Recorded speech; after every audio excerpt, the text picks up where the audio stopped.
não teve tantos pedidos assim, tá? Eu acho que esse TC foi bem tranquilo para vocês fazerem.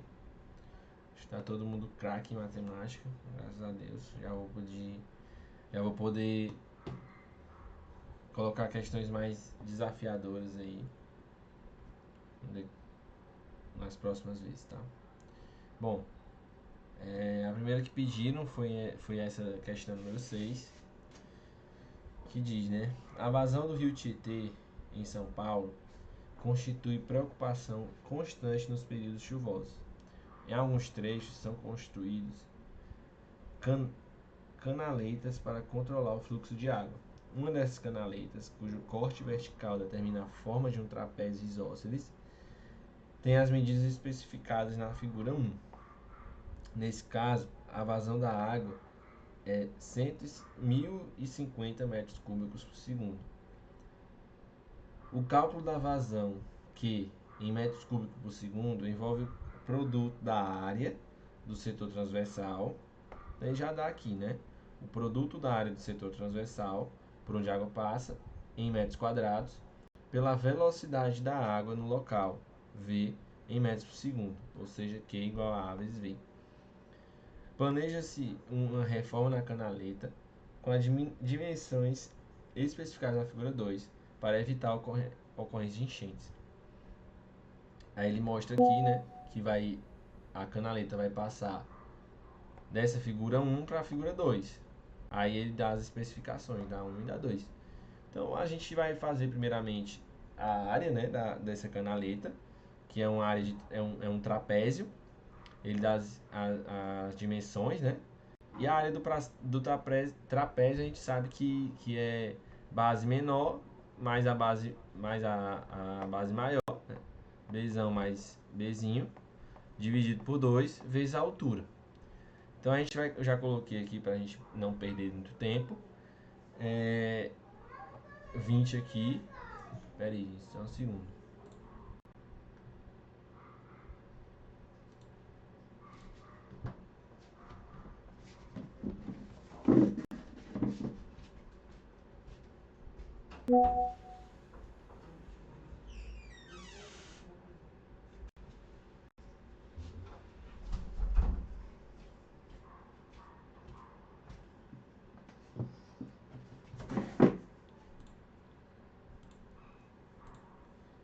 Voltei, gente. Não é só vocês que estão de férias, meu sobrinho também. E às vezes ele dá uma atrapalhada. Aí a gente vai fazer a área, né? Desse trapézio. Tanto desse menor quanto desse maior.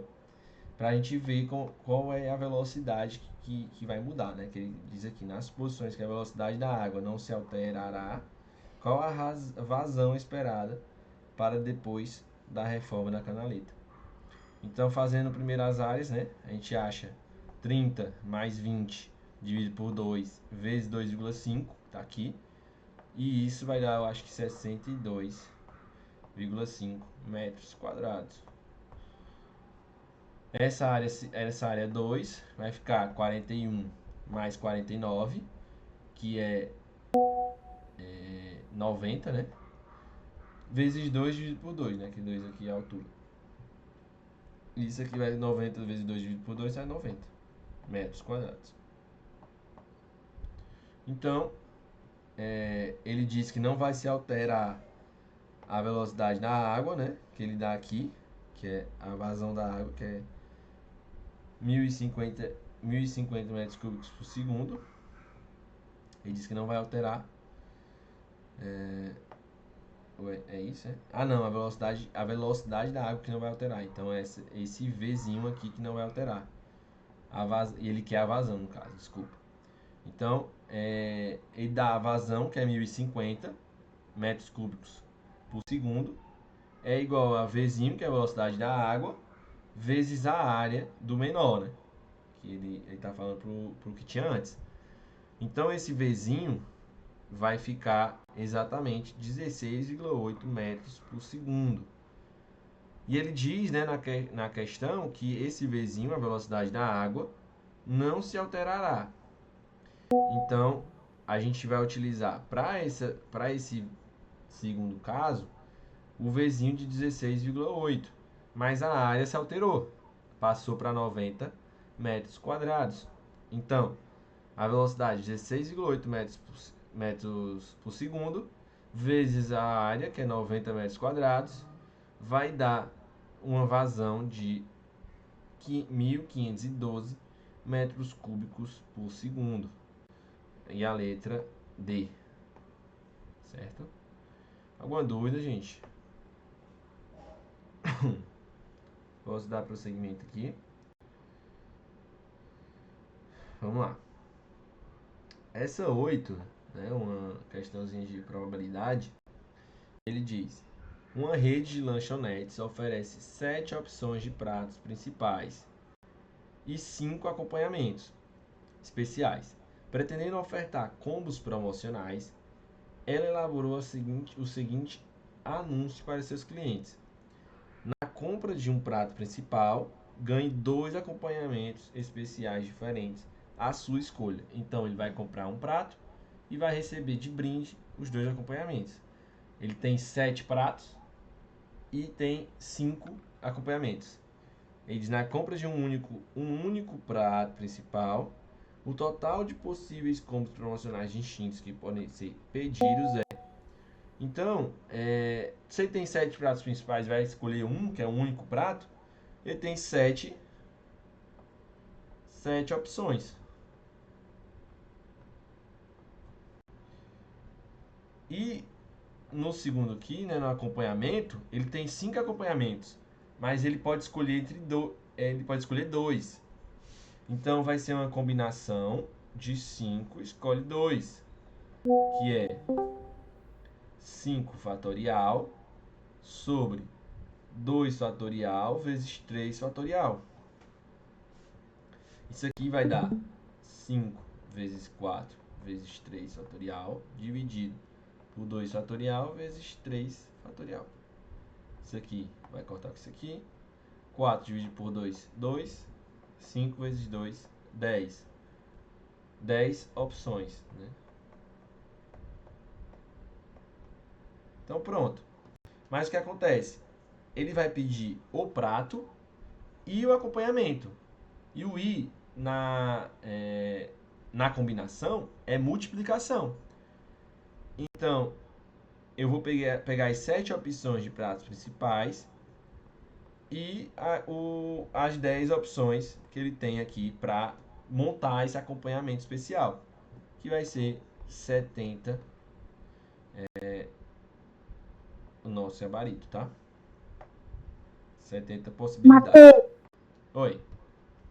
tipo assim, ok, tem 7 pratos principais. Aí, por exemplo, a primeira coisa que passou pela minha cabeça nos acompanhamentos foi botar, tipo assim, 5 e depois 4, porque vai ser diferente. Eu não posso fazer isso por causa do negócio que a ordem não importa, essas coisas? Exatamente.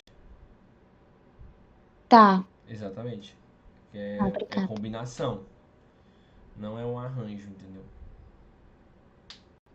Porque sempre que eu fizer esse negócio, por exemplo, de tracinho, né? Que bota 5, Sim. 4, é um arranjo, né? É. É Tá. arranjo. Eu não gosto muito de dar os nomes, sabe?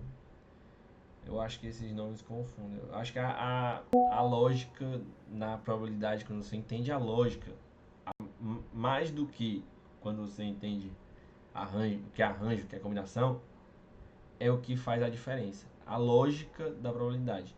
Que eu acho muito difícil, tá? Vamos dizer. Eu acho absurdamente difícil probabilidade. Então, eu entendo a dor de vocês, tá? Eu sofri muito essa dor quando eu tava aprendendo. Mas a gente consegue, tá? A gente consegue. Vamos lá.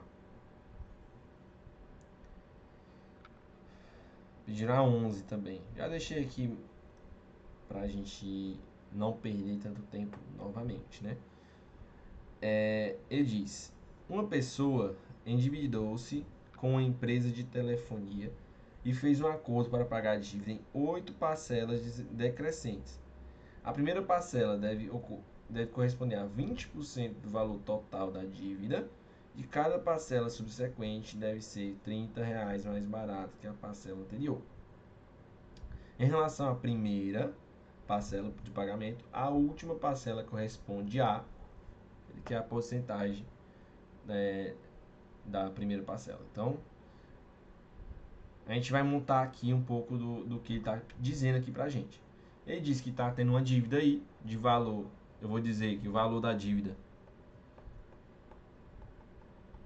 Vou fazer aqui para ficar mais didático aqui.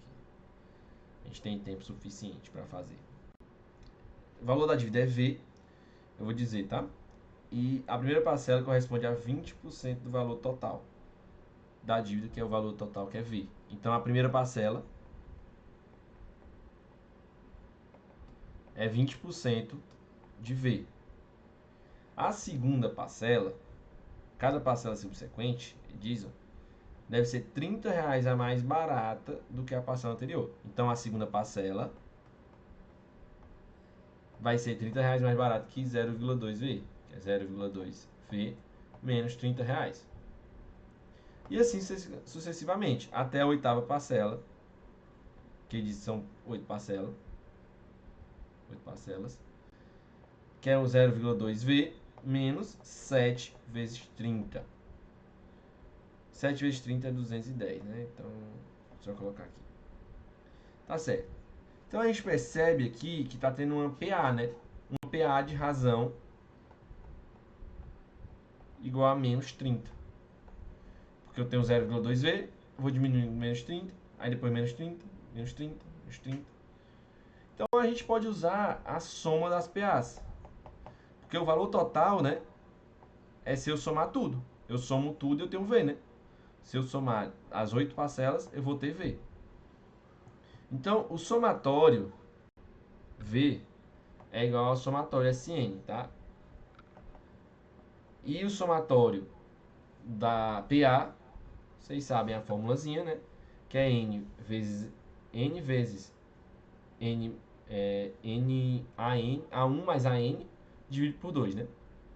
Então, é N vezes A1 mais AN dividido por 2.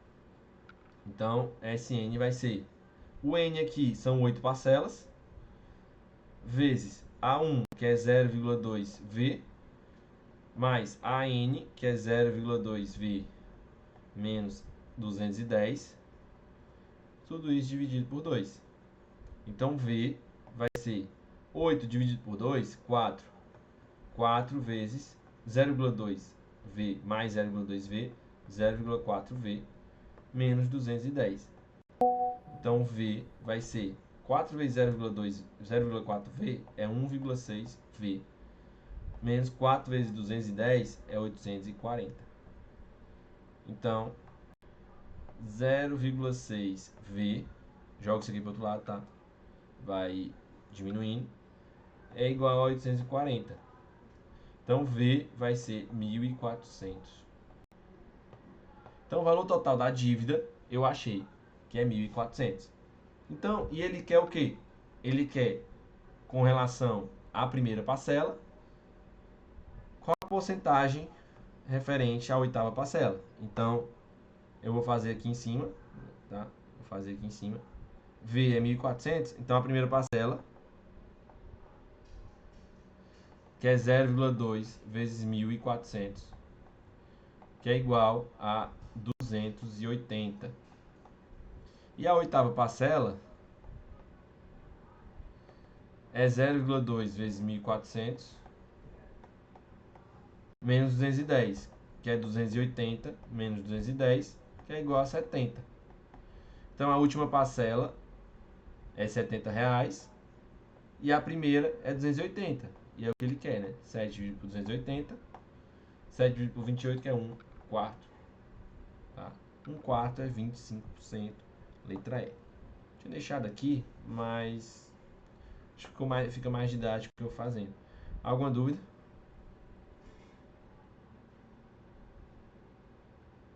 Posso prosseguir, gente? Pode. Tá certo. Agora vamos para essa daqui que no que eu mandei, infelizmente, estava sem o negócio, né? Aqui. Sem o enunciado. Desculpa, viu, gente? Foi um errozinho de digitação. Mas vamos fazer essa. Ele diz em uma análise laboratorial. Também vou fazer essa daqui. Porque tem tempo. Tá? Vocês, graças a Deus, não pediram tantas questões. Então vai dar tempo. Ele diz em uma análise laboratorial, uma cultura de leveduras cresce de acordo com a função f de t igual a 176 mais t ao quadrado.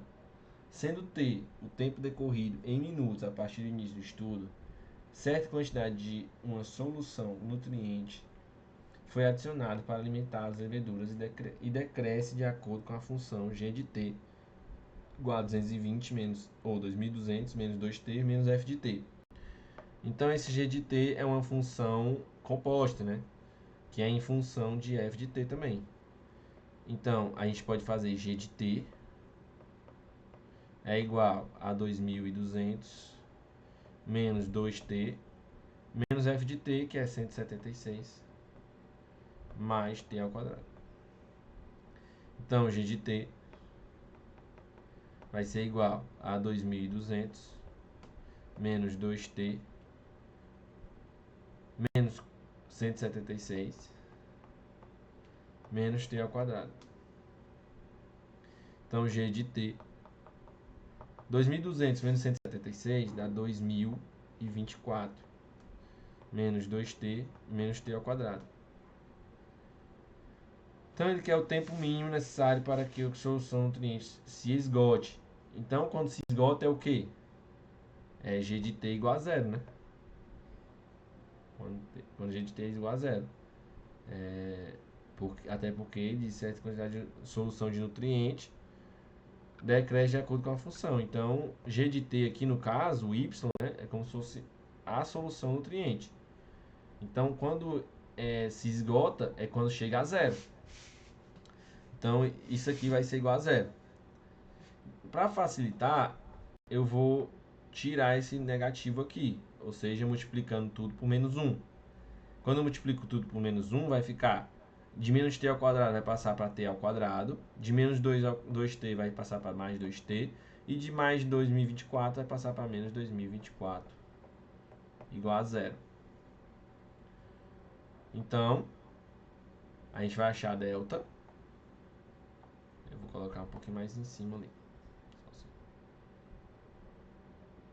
Para achar delta vai ser b ao quadrado, que é 2 ao quadrado, menos 4 vezes a, que é 1, vezes c, que é menos 2024. Então, delta vai ser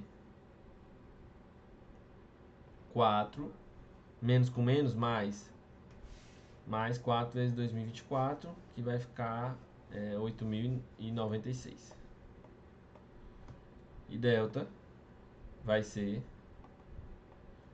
8.100. Então, para achar as raízes, né? T1, T, né, vai ser menos B, que é menos 2, mais ou menos raiz de 8.100, raiz de delta, né? Sobre 2A, que é sobre 2. É 1, né? 2 vezes 1. Então vai ser um T1 igual menos 2 mais raiz de 8.100, a gente faz como, né? Raiz de 81 vezes raiz de 100, né? Para facilitar, que é 9 vezes 10, que é 90, tá? Então vai ficar menos 2 mais 90 dividido por 2 e T2 igual a menos 2 menos 90 dividido por 2. Tá certo? Aqui vai ficar menos 2 menos 90, vai ficar menos 92 dividido por 2, menos 46. um tempo de menos 46 não é muito atrativo, né? Não existe. Então T1 vai ficar menos 2 mais 90, 88. 88 dividido por 2, 44. Então vai ficar T1 igual a 44. Nossa resposta, letra C. Certo? Um pouco chatinha, né? Porque mistura muita coisa. Mas eu creio que chegando na equação a gente consegue fazer com mais facilidade, né? Porque é só a aplicação da lei de Bhaskara, da fórmula de Bhaskara. Alguma dúvida, gente, nessa questão? Posso prosseguir aqui? Vou prosseguir, tá? Agora essa última questão, a questão 15, de probabilidade condicional, eu acho a parte mais legalzinha da probabilidade é a probabilidade condicional, que eu acho bem interessante. E essa é uma questão meio clássica, né? É uma questão bem clássica de probabilidade condicional, né? Da chuva. Se chove tal dia, não chove tal dia. E é bem interessante esse tipo de questão, até para a gente poder aplicar para outras questões, tá? Probabilidade condicional. Então, eu quero que vocês entendam o conceito da probabilidade condicional. Né?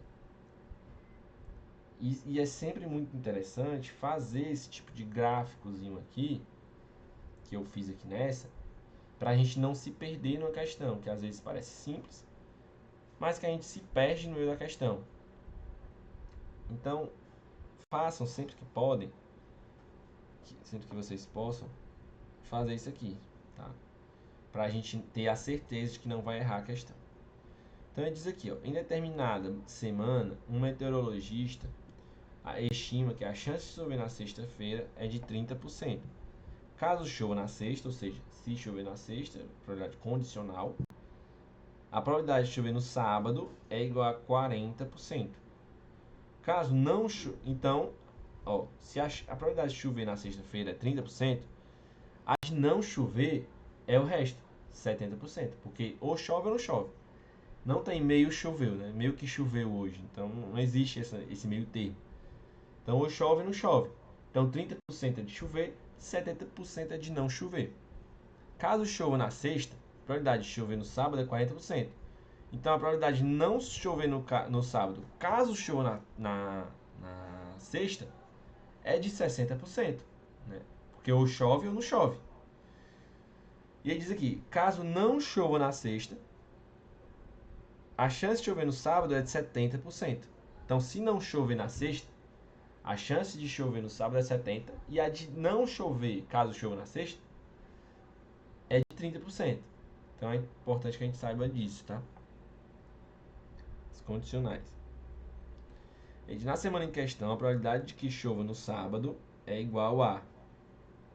Então eu coloquei x, a probabilidade de chover na sexta, e y, a de chover no sábado. Quando a gente coloca a probabilidade de alguma coisa ser x, e de não acontecer tal coisa, é o tio x, tá?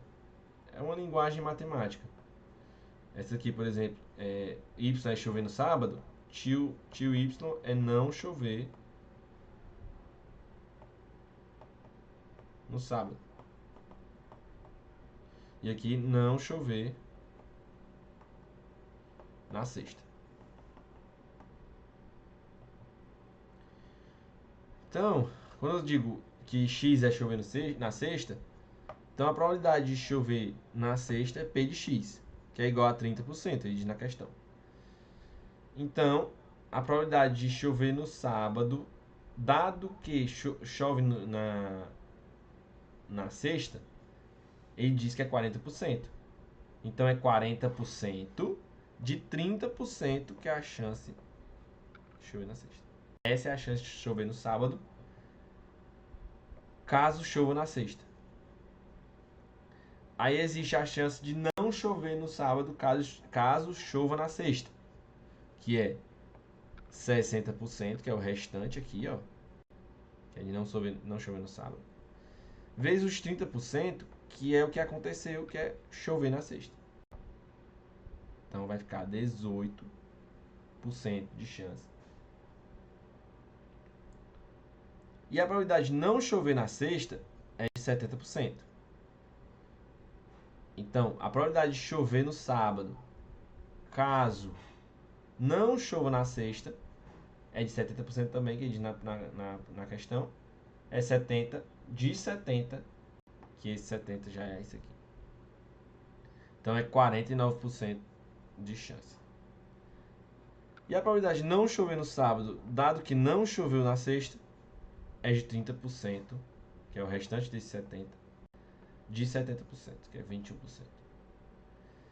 Então ele diz, qual a chance, probabilidade que chova no sábado é igual a... Então a de que chova no sábado é esse Y aqui. Então onde tem Y é porque vai chover no sábado. Então aqui, que é chover no sábado, caso não chova na sexta. E aqui, que é chover no sábado, dado que choveu na sexta. Então é 12% mais 49%. 12 mais 49 dá 61, né?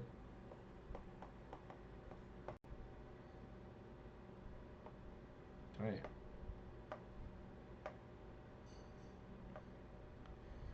Eu adoro essa parte da probabilidade. Apenas ela.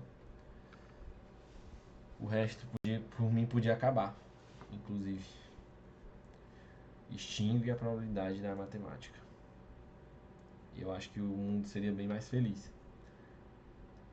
Mas e aí, gente?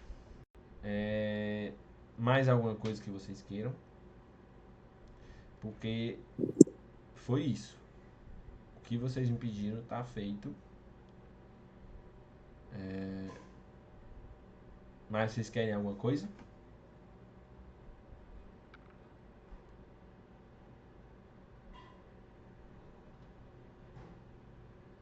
Se não, vou encerrar a aula por hoje. Dava tempo de fazer mais um? Qual? A2. A2? Deixa eu ver.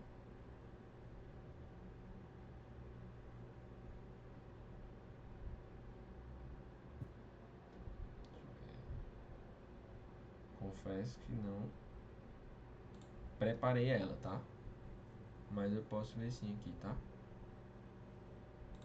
Tá bom, mas se não dá certo, não tem problema não. Foi só, Dá certo. acho que foi só o erro na hora de montar a proporção. Mas tem que dar certo. Vou ler aqui baixinho por enquanto, tá? E já respondo.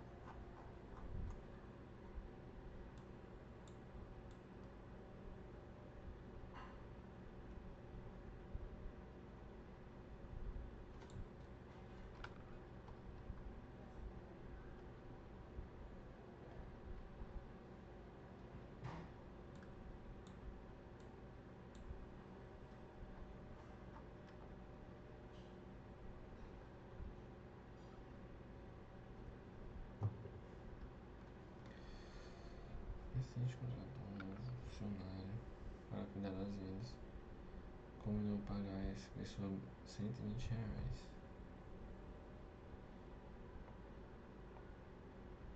por semana, desde que as vendas se mantivessem em torno de R$ 600 semanais e com um estímulo também propôs. Na semana na qual ele vendesse R$ 1.200, ele receberia R$ 200 em vez de R$ 120.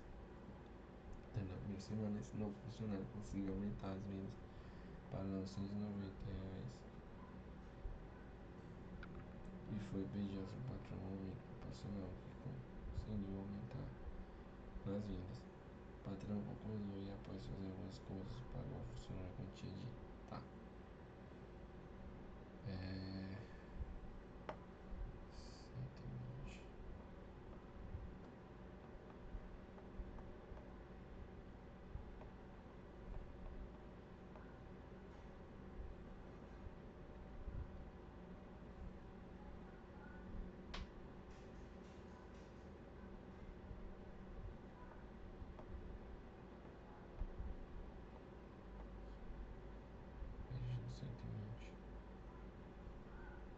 semana esse novo funcionário conseguiu aumentar as vendas R$ 990. E foi pedir ao seu patrão um aumento proporcional que conseguiu aumentar as vendas. Então,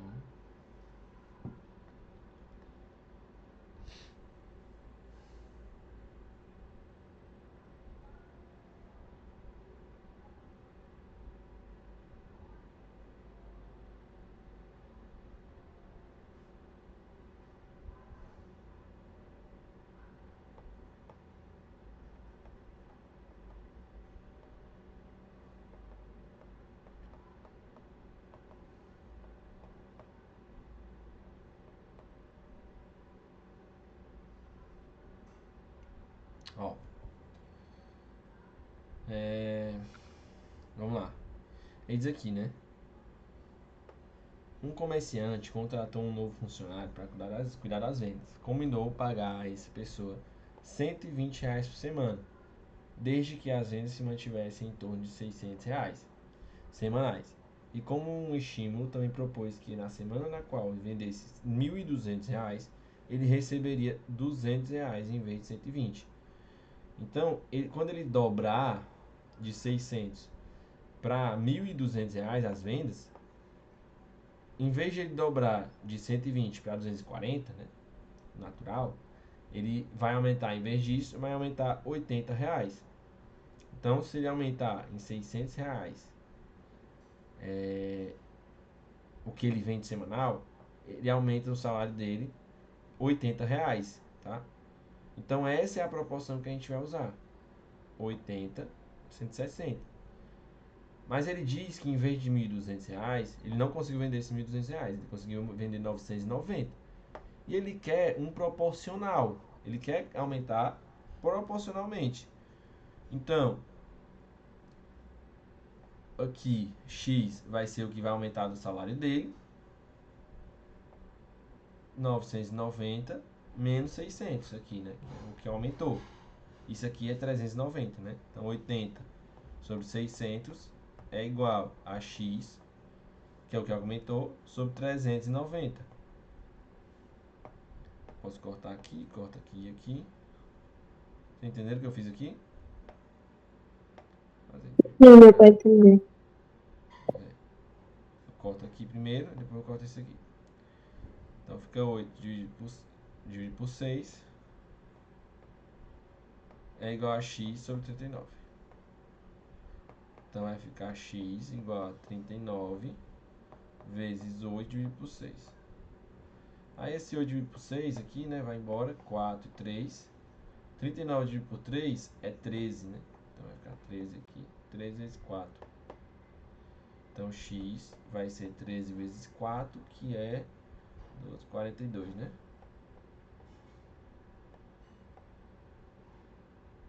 É isso. Não, 42 não. 52, né? 52 mais 120, 172. Deu pra entender, gente? Deu, obrigada. Foi realmente nessa parte final aí. Acho que eu errei alguma conta. Por Mas, isso que eu não tava entendendo. a lógica tu tinha feito desse Tinha, jeito? tinha feito igual. Deve ter Meu sido Deus, só eu parei de ver. algum errozinho de cálculo, né? Foi. Muito cuidado, viu? Tá certo. Isso. Obrigada. Nada. Bom, mais alguma coisa, gente? Vocês queiram? Ainda tá cedo. Mas, se não tiver nada com relação a esse TC, acho que a gente pode terminar a nossa aula